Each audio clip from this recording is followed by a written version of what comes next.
In my previous life, my brother took his sugar baby to see a meteor shower because she said she wanted to. He drove to the countryside with all his bodyguards to create a perfect stargazing night for her. Unfortunately, business rivals whom my brother had bankrupted saw this opportunity and broke into our estate seeking revenge. My mother fought desperately to protect me, suffering severe injuries that left her fighting for her life. I called my brother repeatedly, begging him to return quickly and help us. He finally had to come back with his security team. The intruders were captured, but then terrible news came from the countryside. His sugar baby had left a suicide note, her fate unknown. In her letter, she accused me of deliberately drawing my brother away, causing her to be tortured by his enemies before she took her own life. My brother coldly burned her letter and told me not to worry about it. Afterward, my brother was blamed for what happened, and my father promised to put me in charge of the company. However, after the celebration dinner ended, my brother brutally murdered me in my bedroom. His face showed no emotion as he coldly said, "Someone as treacherous as you should have died long ago. You should have been the one to die, and the family inheritance should have been mine." I died with my eyes wide open in disbelief, and when I opened them again, I could hear our enemies breaking down the front door of our mansion. The thunderous crash of the heavy iron gates being forced open at our estate jolted me back to reality from my near-death experience. I grabbed my panic-stricken mother, who was about to rush out to see what was happening,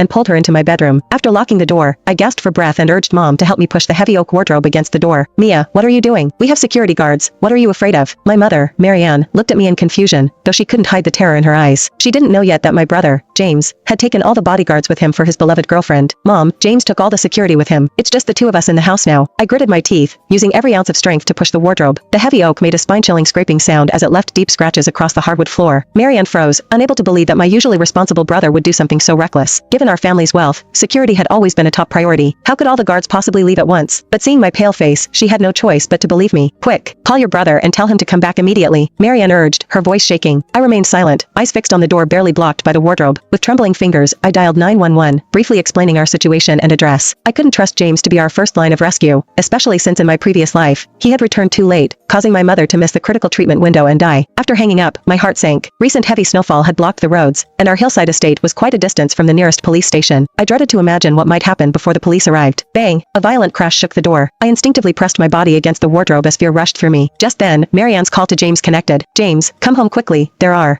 intruders in the house." Marianne's voice broke with tears. James's impatient voice came through the speaker. "Come on, Mom, stop making things up. I'm still waiting for the meteor shower with Michelle. I'll be back tomorrow." "I'm not lying. There really are intruders. Come back quickly, or you'll be collecting our bodies," Marianne practically screamed. James's tone grew even colder. "I know you don't like Michelle, but there's no need to make up such stories to scare me. And tell Mia Cooper that she should stop playing these little games. I won't fall for it again." Hearing these words, my heart completely sank. It seemed my brother had also been reborn, but why would he think this was a lie I made up? In my previous life, he had witnessed with his own eyes how those thugs tortured Mother and me. Why was he being so cold this time around? Just because of Michelle Peterson? Just because she casually said Mia did it on purpose in her suicide note? Heavy footsteps approached outside the door. Then the door was hit even more violently, making the wardrobe start to scrape across the floor with a piercing noise. We watched helplessly as the wardrobe's defense